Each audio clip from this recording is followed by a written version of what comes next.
I'm the Book Baron. Welcome in, everybody. So today we are wrapping up September, or at least the first half of it. In real time, I'm midway through September right now, but I need to get a jump start on editing because I have a bunch of weddings, and when you're seeing this, I'm at one. So I might be a little bit slow to respond to the comments, but I will do it eventually. Just might take a little bit of extra time. But the first half of September, it does not go well for me. I know I mentioned towards the end of August that I had had a lot of stress during that month and it had caused a lot of focus issues, and that did extend into September, sadly. I wasn't quite over that just yet. So at the beginning of September, it didn't go so great for me. It's a lot of mid books. There are still some winners, but there's not a lot. Just buckle in because I think things are on the upswing. I'm just started a book that really surprised me that I'm not going to be able to wrap up for you today because I haven't finished it yet, but like I think it's gonna be a 5-star and I'm really surprised and also am really questioning whether I have any taste in books anymore. So anyway, stay tuned for that. But with all of that, let's just jump into the books, shall we? All right, so first things first, we started off with Heavy by M.L. Burns. So this is an age gap, forced proximity, kind of taboo romance. So this is about Callista, and at the beginning of the book, Callista's house is burning down. So she's losing everything. She's got to restart, and it sounds like maybe this isn't the first time something like this has happened, with kind of wreckage everywhere and needing to restart. She asks her mom if she can stay in the family cabin that nobody's really using. Her mom and her stepdad don't really go there anymore. And so she's like, perfect, I'll renovate it because that's kind of something she does for work anyway. And she's like, well, let's give me a little something to do, a reason to be there. But little does she know that her stepdad already promised that his brother, an ex-con that just got out of prison for unaliving somebody, he promised him he could stay at the cabin too. So both of them show up and not expecting the other. Both of them were kind of just looking forward to licking their wounds in private, but now that's been ruined because there's horny tension afoot. Okay, so sadly, I didn't finish this one. I'm so sorry. I definitely think this is the focus issues. I just was really struggling to connect with the characters. I feel like there were things that I liked about them. Like they were both kind of morally gray. They both kind of felt a little bit manipulative with the people around them, where they're out for themselves. They are both unabashedly horny individuals. So I like that in a lot of ways, despite the fact that they are different ages, come from way different backgrounds. You can already see why they would be a good match, but I did start to question character motivations after a while, and maybe that's something that comes later, but I just felt like I was missing a little bit of like who they are outside their interactions in the cabin, because I felt like we were a little bit too hyper-focused on that, and I didn't even know what they were really doing. What are you doing for work? What are your long-term plans? I didn't feel like I had a great sense of either of those things for either characters, but there was enough that I am still interested in picking it up again. Like I said, DNF, no rating. I will probably come back to this bad boy. So next up is a very popular fantasy. This is gaining a whole bunch of traction. So if you haven't heard about it already, let me fill you in. It is The Wolf King by Laura Palphreyman. No, damn it. I keep messing that up.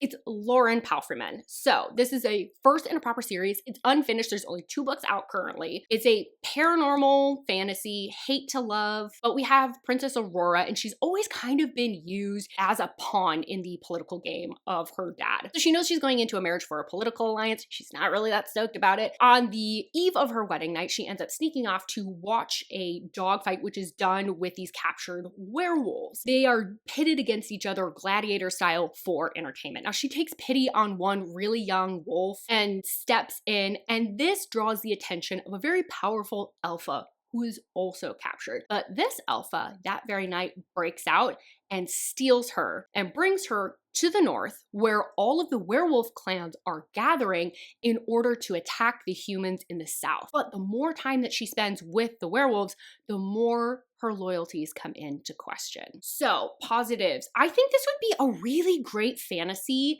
if you haven't really been in fantasy or haven't really read a lot of paranormals recently, but want to kind of tiptoe into it, especially if you're a historical reader. I think this will be something that really works. Really, the only fantasy element is the shifter piece. It's very, very simple, easy to understand. So I think this is a very good beginner fantasy. That does come with some downsides, being that It feels very tropey, very predictable. There's nothing in this plot that I think is gonna blow you away and you're gonna be like, wow, I didn't see that coming. Never been done before. Personally, for me, as someone who's a bit of a picky gal with her fantasies, I got a bit bored at times because I was like, yeah, I know, I've seen this before. And I think in particular, I really got frustrated with Aurora because she's very naive, which makes sense for her being raised and kind of protected within the confines of the castle, but it was often used as a plot device, and there was just like a lot of eye roll worthy miscommunication, lack of communication because of her naivete. I don't think that the audiobook narrator did this heroine any favors either, because she really makes her seem like an absolute dunce and just, oh my, like it's very over dramatic. I don't know what that was. Obviously, I'm not an audiobook narrator for a reason. That vocal fry would get me kicked out immediately. I don't think that that helped. So I don't know if I would have read this with my eyeballs if I would have had a better experience with her, but I didn't give a shit about her. I liked the heroes. I didn't give a shit about Aurora. Callum, one of the heroes, this is a love triangle. I don't think I put that in the list of tropes. I'm so sorry. It is a love triangle. Callum is very Jamie from Outlander coded, very gentlemanly, very respectful, but still very alpha, very present, very protective. The other leg of this triangle, Blake, who's the dark, broody, mysterious. Again, we're leaning really heavily into tropes. Neither of these men are anything we haven't seen before. At the end, there was this little thread of something that did have me intrigued, so I did end up continuing on to the next book. I'm giving this one a rating of 3.5 stars. So the second book in the series is The Night Prince, and I'm gonna be honest, because it's a proper series, it's a little bit hard to talk about this bad boy. Why am I verging on singing? I don't need to be doing that. It's hard to talk about this book without being spoilery, so if you plan to read this series, maybe skip ahead and pass this book to the next one. You skipping away if you want to read this?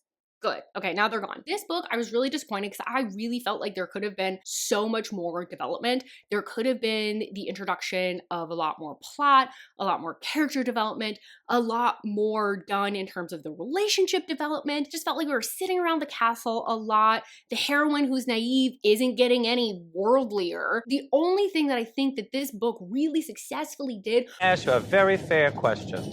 What do you do successfully? Was build out the relationship with Blake a little bit more and make him a more viable option in the grand scheme of this love triangle. But I think what was most frustrating was that there is a trope very obviously being introduced. And if you've read fantasy in the past 2 decades, you have read this trope before. You know what trope is coming. And yet it takes most of the frickin' book to get there. So it made Aurora come across even dumber than she already is. Once again, the ending, the plot picked up, and so do I want to read the last book? Yeah, against my better judgment, I do. But I'm giving this one a rating of 3 stars. Again, it's not bad. It's just horribly, horribly average. Next up is Dirty Ties by Emmy Chandler. Now, this is the novella that sits between the 3rd and 4th book in the Prison Planet series. This one, though, technically is a full-on standalone. You don't need to know any of the rest of the plot in order to pick this one up. But it's a sci-fi, dystopian, prison planet, dark romance. So we have our heroine, Rayla Shaw, and she has lived her entire life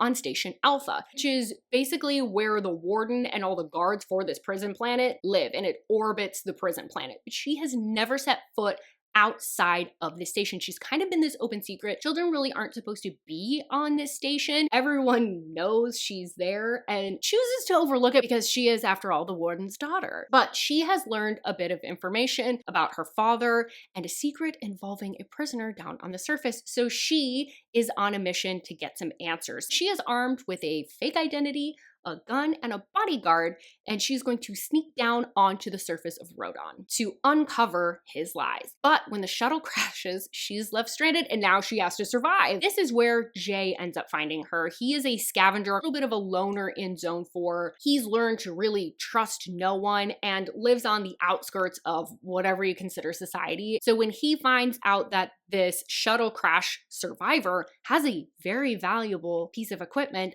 an unregistered gun, his plan is to seduce her and get that weapon away from her. Thoughts on this one? This is back in Zone 4, which is where the first book in the series took place. I love this zone because it's primarily survival. Some of the other ones involve like more gladiator style competitions or have some kind of other element in them, but this one is just really open pen. And I love survival based books. It did take a second for this book to feel like an Emmy Chandler book. Something about the setup felt like it took a little bit longer to get going, which is a little surprising given that it's a novella. But once it got going, once we were set up, oh, I loved it. Because the heroine, although she does come across a bit naive, again, we're sheltered, we've been living on this station without a lot of interaction with the outside world, you do realize that she does have a strategy and she picks up things very quickly. And the hero was fun because he's such a departure from a lot of other Emmy Chandler heroes because he's a lot less grunting and cruel and poor communicator. He's more lighthearted and funny and sweet while still being very capable, but maybe not quite as capable as some of the other heroes who are expert survivalists and expert gladiators or boxers or whatever. He's just sort of your everyday guy that's learned a thing or two and knows a lot about surviving. And this setup made for so much forced proximity, so much good tension because of that. We are sharing a bed because we have to because the sun goes down and it's cold, baby. That said, the ending did get a little bit corny, and I think because it's a novella, it like wrapped up a little quick to make that HEA happen. Did I love it? No, but I'm gonna allow it, Your Honor, because honestly, the rest of it I had a really good time with. I'm giving this one a rating of 4 stars. Next up are my vlog books, and I aspire to be so speedy through these. Will I be able to do it? Probably not, but in my heart of hearts, it's what I want to do. First up, we have My Darling Arrow by Saffron A. Kent. This is a first in an interconnected series. It's high school, new adult, sports romance. It's billed as enemies to lovers, but it's not. And that was the theme of the vlog, so that was disappointing. So we have Salem, and she's been sent to the St. Mary's School for Troubled Teenagers. This is a punishment for petty theft, but realistically, what she was trying to do was to get away from her home life a little bit because she doesn't want to be around Arrow. Arrow is all kinds of wrong for her. He's this cold, arrogant guy. He is connected to her in so many different ways. For one, this is her sister's fiance. For two, this is her guardian's son, and her guardian is the principal of the school. So this is just making for an absolute mess. Although it seems like being sent to the school would get some good separation for her because this girl has been obsessed with him. He ends up getting an injury and is no longer able to play on his professional soccer team. So he decides to go home and ends up coaching the girls' soccer team at his mom's high school, which just so happens to be now Salem's soccer team. And Salem knows that she shouldn't be drawn to him, but the more she tries to ignore her feelings, the more difficult it becomes to resist. Quick and dirty thoughts. I didn't love this romance. I always felt the imbalance between these two characters because he holds so much power, age, fame. She's been obsessed with him since she was really young. It just felt like he always held the power. The heroine had a quirk of wearing soccer cleats everywhere. Why? I hated that. It got mentioned way too many times. It's not a bad book, but because I didn't really love the romance, it didn't really do anything for me. So I'm giving this one a rating of 2 stars. Next up, we have Requiem by Callie Hart. This was the second book in the vlog. This is also enemies to lovers, high school bully romance. Sorrel Voss has one goal, and that is revenge. I'm just realizing this also involves a boarding school. Fun connection that I didn't put together before between that and the first book. But anyways, Sorrel lost her very best friend after a night of wild partying. She had gone out with this guy named Theo, and he ended up boozing and cruising, and so then he got in a wreck and her friend lost her life. But because Theo's from a life of money and privilege, he really doesn't suffer any consequences for his actions. She enrolls in the same prestigious boarding school that he is also attending, so her goal really is to infiltrate his world and carry out her revenge plan. But Theo clocks this immediately. And so what she thought was going to be a straightforward revenge plan ends up being derailed very quickly. Thoughts on this? This starts out very tropey, but gets better and better with every chapter. I love the suspense plot line. I love putting pieces together. Eventually I was able to kind of figure out the why behind why everything happened, but I didn't really know everything. And so I loved uncovering those bits and pieces and learning that with the heroine. The romance was really sweet and swoony, and oh, I just adored it. But I did get pretty distracted by the fact that there was like some inaccuracies with descriptions of Washington State, and there was like a town in particular that was brought up, and I was like, the details are wrong, and I know this because I've been there before, but no one's gonna care about that except for me, so I did give this reading a 4 stars because I loved the vast majority of this. All right, final book that I have for you is Brutal Obsession. This was the final book in the Enemies to Lovers, but Make It Back to School vlog. I know, great title. You're welcome. This is by S. Massery. Did I say that already? I don't remember. What's this one about? So Grayson was out one night drinking, and I am just realizing this one is connected to the second one because there's drinking and driving. Wow, I really didn't put any of this together when I was doing the vlog. I don't feel very smart right now.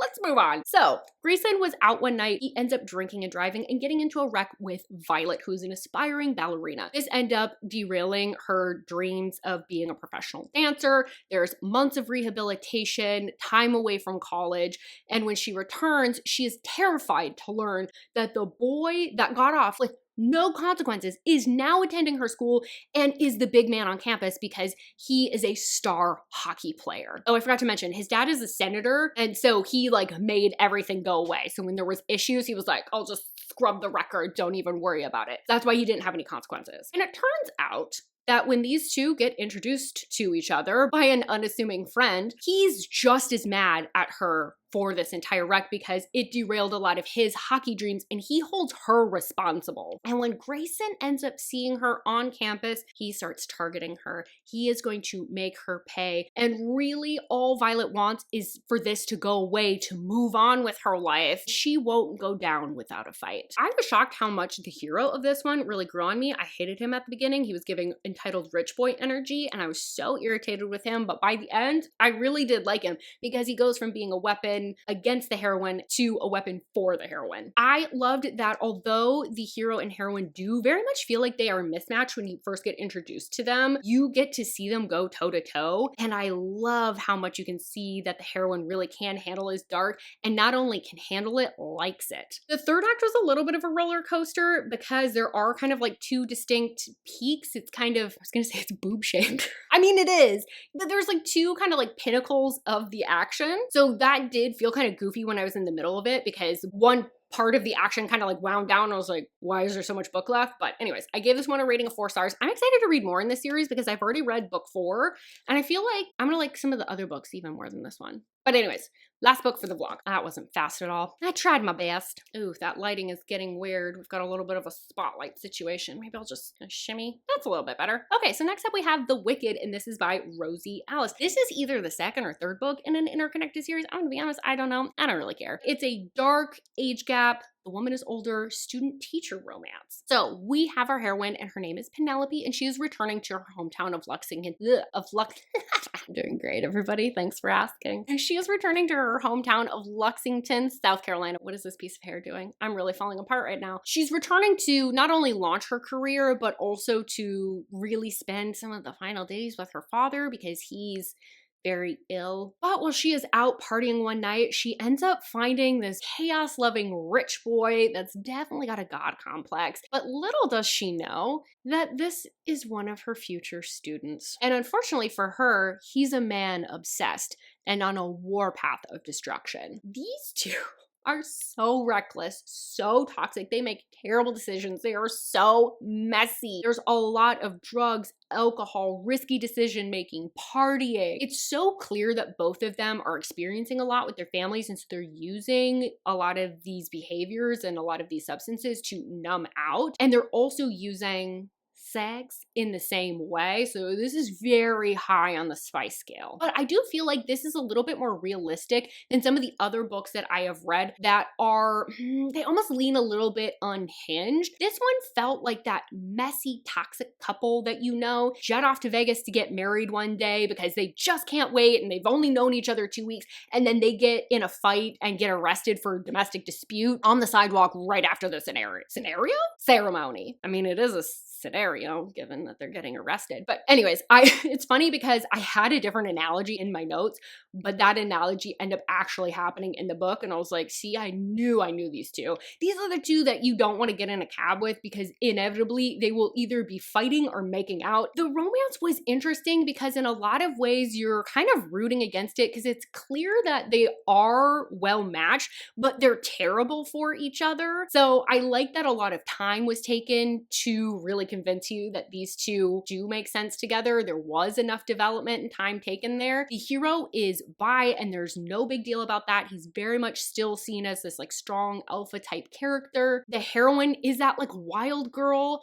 that just barely has it together. It's just barely skating by, but can't help but make a risky decision just to make things interesting. At times, I did feel like the writing leaned a little bit too detailed or was spoon feeding me of things a little bit too much. And there was an odd detail or two that I got hung up on, like a West Coast bestie calling an East Coast bestie before they go to work, which would be 4 a.m. for the West Coast bestie. Really? Why is she up at that hour? You know, there's little things like that. But overall, I really, really enjoyed it. Highly emotional. Gave this one a rating of 4.5 stars. All right, next up I have Stay With Me, and this is by Nicole Fiorina. This is the first in a proper trilogy. This is finished. It's a dark romance. It's new adult. It's kind of got a boarding school as well. Interesting that I've got so many of those in here. And it's got a lot of mental health themes. Mia, our heroine, is on this downward spiral, and in an attempt to help her, her dad ends up getting her transferred to a reformatory college in the UK. The catch is that this is where they house a lot of mentally unwell young adults. Mia has some symptoms of sociopathy, so her plan is to keep to herself, keep her head down, ignore everybody, and just get through this year so she can transfer out of this school as soon as possible. But that plan goes to crap very quickly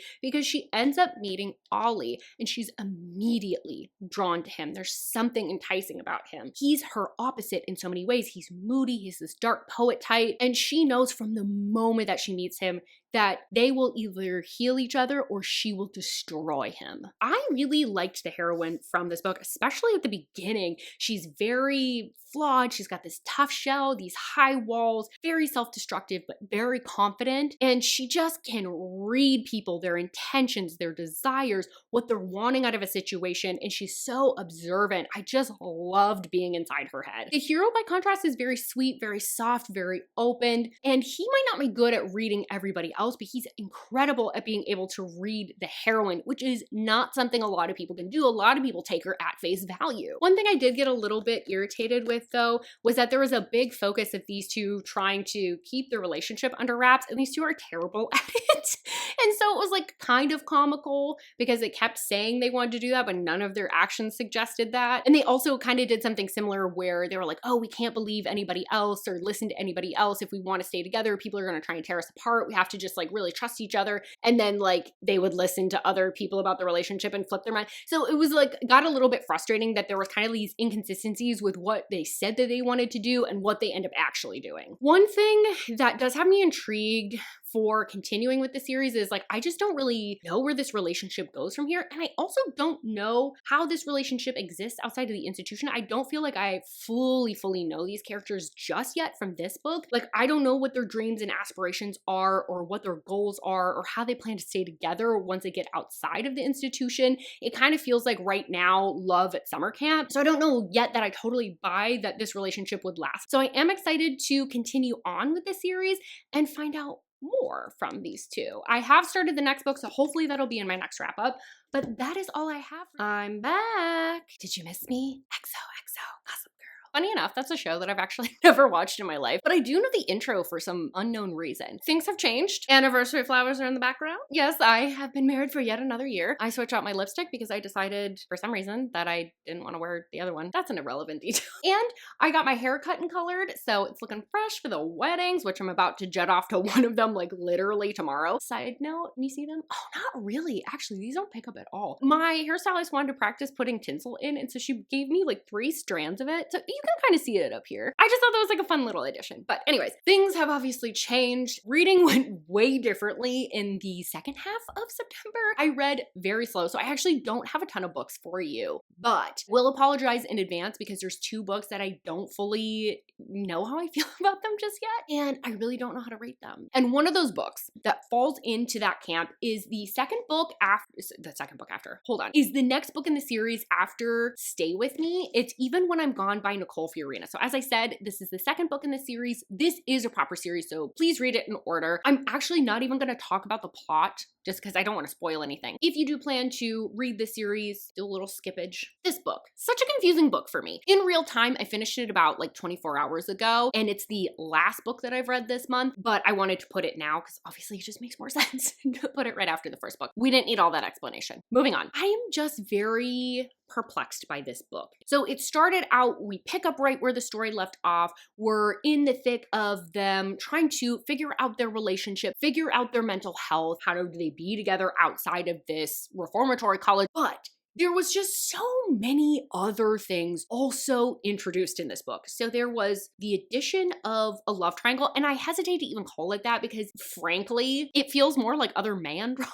Because this dude just had no shot. And then there was like sort of this mystery suspense element kind of introduced on multiple different fronts. A lot of that stuff took over in the second half, and it felt like the character growth and the relationship development just kind of like leveled off, and they were just like, good. I'm not as interested in reading books that are like that because part of what I like is them figuring things out. Now it just feels like this wild mystery suspense, and then it's weird because I'm saying all this like I'm irritated, but like I didn't have a bad experience when I was reading the book, but at the same time, like I got done and I'm like, I don't know that I'm compelled to continue reading. Yeah, me either, buddy. Say less, queen. Someone woke up from their nap and they're very grabby. Probably gonna see a little lemur tail running around. I don't actually have a lemur, I should be so clear. My cat will be running around, so you might see his tail or you might see my arm move if I'm petting him. Like now. Back to the book. I think I just kind of came away from this book confused about the direction of the series, confused about the direction of this book. We got renewed for a few too many seasons on this TV show, if you know what I'm saying. If you guys have read this series, I would love to know your thoughts. Do I just need to push through? Is this just kind of like sophomore slump? I don't know what to make of this series at all. So let me know your guys' thoughts. I don't know how to rate this. If you see a rating ever go up on Goodreads, mind your business. That was really hard for me to come to because everything just feels too low and too high. That's where I'm left with this one. Yeah, let me know your thoughts. So now we're gonna move on to a book that is equally as perplexing. I have a lot of questions for myself. The next book is Kiss the Basilisk by Lindsay Straube. Final answer, Your Honor. This is the first in what I believe is gonna be a duology. It's unfinished at the moment. It was published under the title, not Spit or Swallow. That's what I thought the title was. Split or Swallow. It's a fantasy romance that's got snake shapeshifters. In this world, basically, the queens are picked through a selection style competition. They have to impress the prince with their powers of seduction. So they take a batch of girls his age. But Kevin, stop licking me.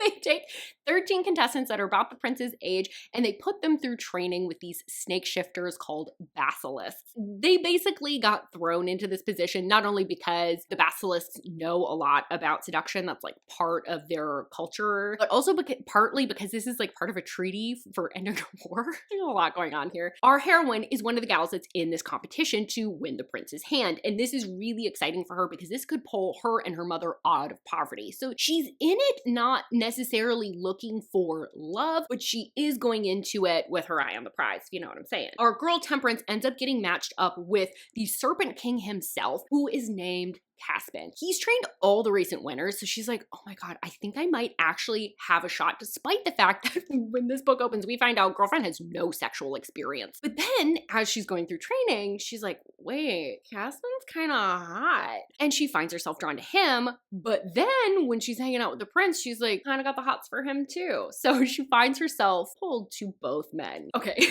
You guys, I'm so embarrassed with how much I like this book. I ended up DNFing this a couple of months ago. It felt like what a teenager would find salacious because it had these adult levels of horniness, but this very like immature dialogue. I just found myself laughing at a lot of this. I kind of wrote it off to be honest. But then Crystal from Books Forever After, I think that is her handle on Instagram and YouTube. She had commented on my mid-year book freakout tag and was like, this book actually really surprised me. And I was like, girl, let's chat. Because usually her and I have actually pretty similar tastes when it comes to fantasy romances. And I was like, all right, I'll give it one last shot. I'll give it one last shot for Crystal. I think the writing will definitely be polarizing for people because it's very straightforward. It's in third person. It's not very flowery. So I think it can kind of give it an immature quality at times. The world building is bonkers. It's ridiculous. It's nonsensical. Get through that first chapter. After that, it was just kind of fallacious and horny, but I was so entertained because we're getting these spicy lessons, which which I always love. I love that in historicals. I've loved that in contemporaries. I think that's a fun setup. I was really fascinated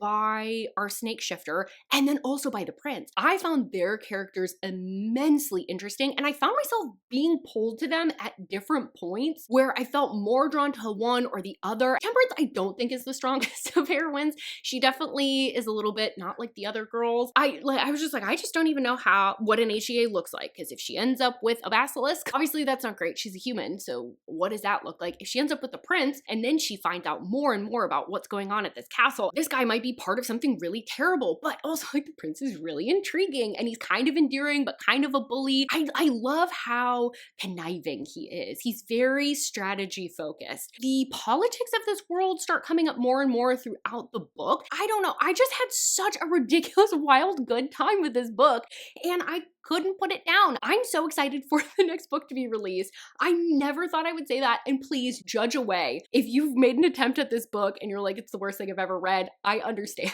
It's just, for me, I think because I knew what I was getting into this time around, I could just enjoy it for this unhinged wild ride that it was this time, and I had such a great time. This is getting a rating of 5 stars. I was that entertained, guys. Okay, next up I have Devious Secrets by Measha Stone, and this was a book. This is a book that I did with Lynn as a buddy read. So it's a mafia captive, supposed to be dark romance. Premise of this is that Megan, our heroine, ends up breaking into a mafia crime boss's office to try and get some information because she's in a little bit of a bind, but she ends up getting caught, and then she can't get herself out of the situation, and the mafia guy's like, I got a lot of questions for you, especially now that the guy that she was trying to get information about ends up dead. Takes her captive. He's basically trying to find out what she knows, and she's got a lot of secrets that she's trying to hide. Okay, so my thoughts.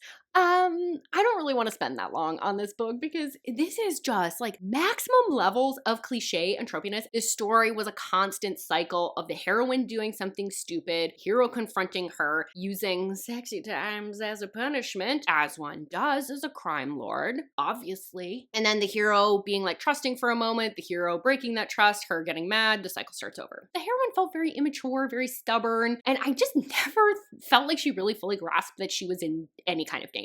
And then the hero did not act like the leader of an organized crime group. He was way too immediately like, wait, I kind of like this girl. And his buddies were like, your girl. What is happening right now? The motivations and the characterization for these characters wasn't really thought through. They were just vehicles for the tropes. So I got about midway through this and yet another trope got introduced, and I just started laughing so hard that I was like, I can't continue. So I ended up DNFing at 60%. No rating for this one. All right, and I think is this the last one? Yeah, okay, this is the last one. See, I told you I didn't have that many books. So the last one that I have for you is My Favorite Lost Cause by Elizabeth O'Rourke. This is the second book in an interconnected series. It's step-sibling, it's forced proximity, it's contemporary. This is about Marin, who is the sister to our heroine from the first book, which is totally escaping me. My favorite, Bad Decision. That's the name of the first book. But anyways, Marin is kind of in a tough spot in her marriage. She's dealing with infertility issues. It's just putting a lot of stress on her marriage. When she finds out that Charlie, her stepbrother and man whore extraordinaire of New York City, just lost his mother, and in the will, Charlie's mother left him this decaying mansion and said, please go fix it up. She's like, great, this is an opportunity for you to do right by your mother. And she's like, I'm great at interior design. I'll go and help you. And this can be an escape for me. Get away from some of the stress that I'm experiencing. And her absolute dartbag of a husband who blames her for every little thing that goes wrong. I hate this man with passion.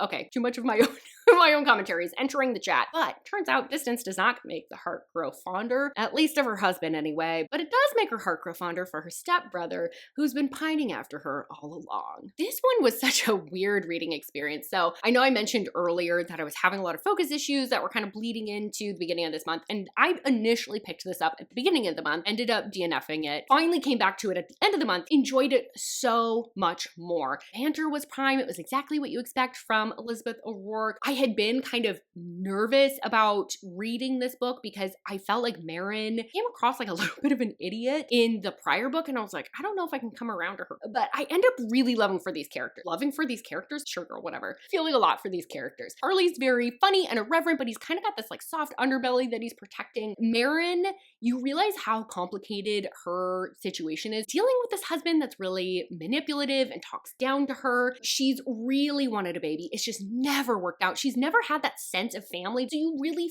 feel for her. There is a slight paranormal element that I'm not sure that I loved. I didn't super care about it. And it's something a little bit different, but I think I started to dislike it more towards the end of the book because in hindsight, I realized how much of a distraction that element really felt like it was, because we have the hero that's suffered this big tragedy, and by the end, I was really realizing, oh my God, we did not focus enough about him and his grieving process. He has a certain vision for how he wants his life to look, and it's kind of implied the reason that he has this vision for his life is partially informed by trauma that he has experienced. The message that I felt like the book kind of ended up sending was that love fixes everything. He didn't have to do any real work on the grief that he was experiencing or dealing with that trauma. His hand just kind of got forced and a decision was taken away from him because he's with the right person.